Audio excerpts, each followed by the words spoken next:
This DropBot tutorial will guide you through creating a protocol in Microdrop and then running it on your DropBot.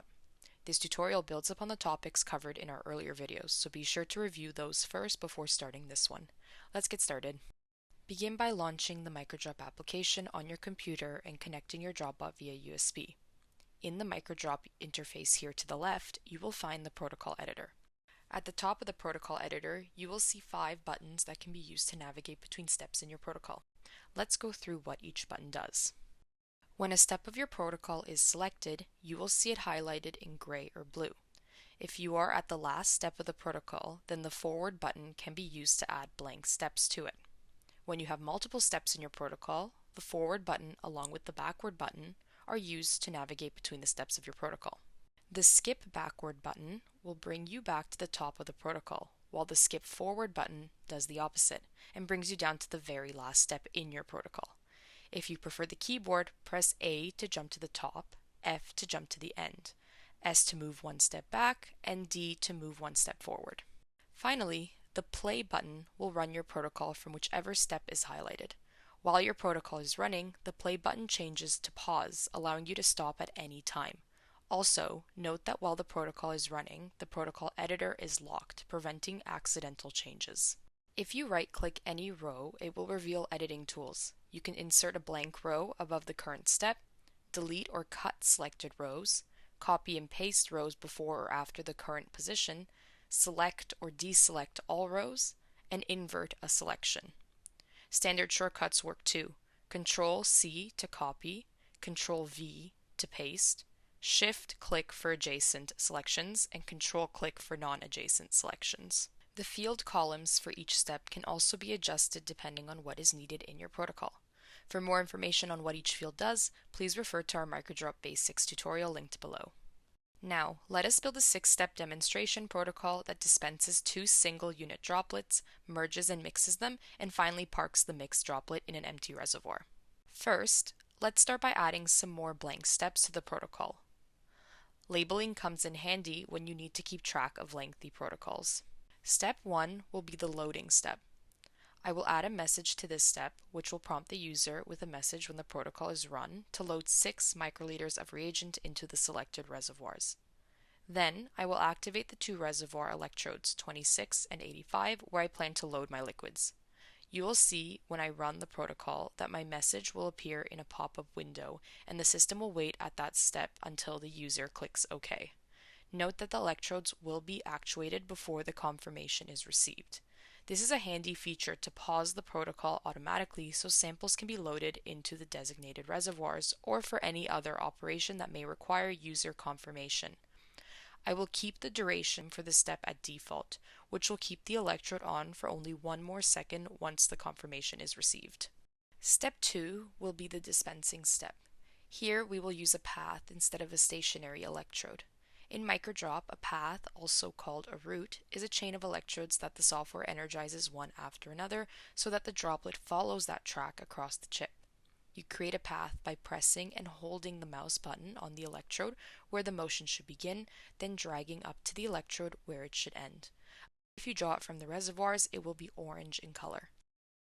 If you need to cover a long distance, hold Alt while you drag, and Microdrop will calculate the shortest route for you. For more information on working with routes in Microdrop, be sure to check out our Microdrop Basics tutorial linked below.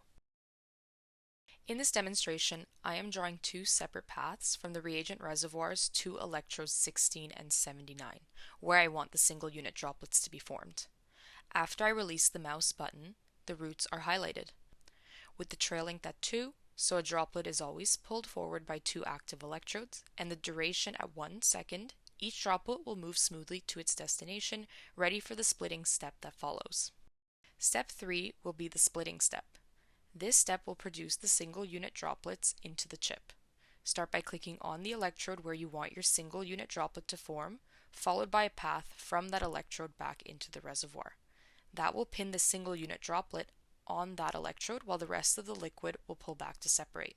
I recommend adjusting to a larger trail length and longer duration to ensure proper splitting.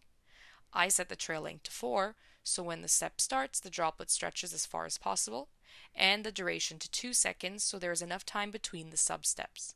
This may take a few tries to optimize for the liquid you are trying to dispense. Check our manual splitting tutorial for more information on the splitting. Step 4 is designed to ensure that the splitting step is complete. Activate the reservoir electrodes and the single electrodes where your single unit droplets would form. You can increase the duration for this step, like I am doing here where I set it to 2 seconds, or even create a message to prompt the user to press OK before resuming to the next step. Step 5 is the merge and mix step. To combine the two single unit droplets, I will draw a closed path, a loop that begins and ends on the same electrode, so the merged droplet circulates continuously and mixes as it moves. Because the resulting droplet now contains 2 units of volume, I will increase the trail length to 2, ensuring 2 electrodes are energized at each substep so that the larger droplet will travel smoothly across the chip. In Microdrop, a closed path is treated as a cycle, which unlocks 2 additional controls: root repeats, which specifies how many full loops to perform, and repeat duration, which keeps looping until the stated time has elapsed. Microdrop honors whichever limit runs longer. Note that the cycle ends when it returns to its starting electrode, so the actual runtime may extend slightly beyond the repeat duration time, while the final loop completes. Roots make it easy to program mixes that run 100 loops or 60 seconds without cluttering the protocol with extra steps. For this demonstration, I will set root repeats to 4, giving the merged droplet ample circulation time for thorough mixing. Step 6 is the final step where I will send the mixed droplet to an empty reservoir. I will create a path from electrode 25, where the mixing step finished, all the way to reservoir 70. Once again, I am adjusting the trail length to 2 for this step because I need to move a 2-unit droplet. The protocol is now ready to be run. Let's test it out. I am going to turn on the camera view in Microdrop so we can see our droplets in action. For more information on setting up the camera feed in Microdrop, please have a look at our camera setup tutorial linked below. You can see that I have already pipetted 2 blue droplets in their designated reservoirs, ready to be loaded into the chip. I don't really like how the droplets are blocked by the selected reservoirs in the device view, so I'm going to adjust the alpha value for the static and dynamic electrode state shapes, located in the top right corner of the DMF device user interface window. Much better. Ensure that your first protocol step is selected, then press the play button. See how the message I created pops up for this step? Once I see that my droplets have loaded into the chip, I am going to press OK to resume the protocol. Now, let's sit back and watch our protocol at work.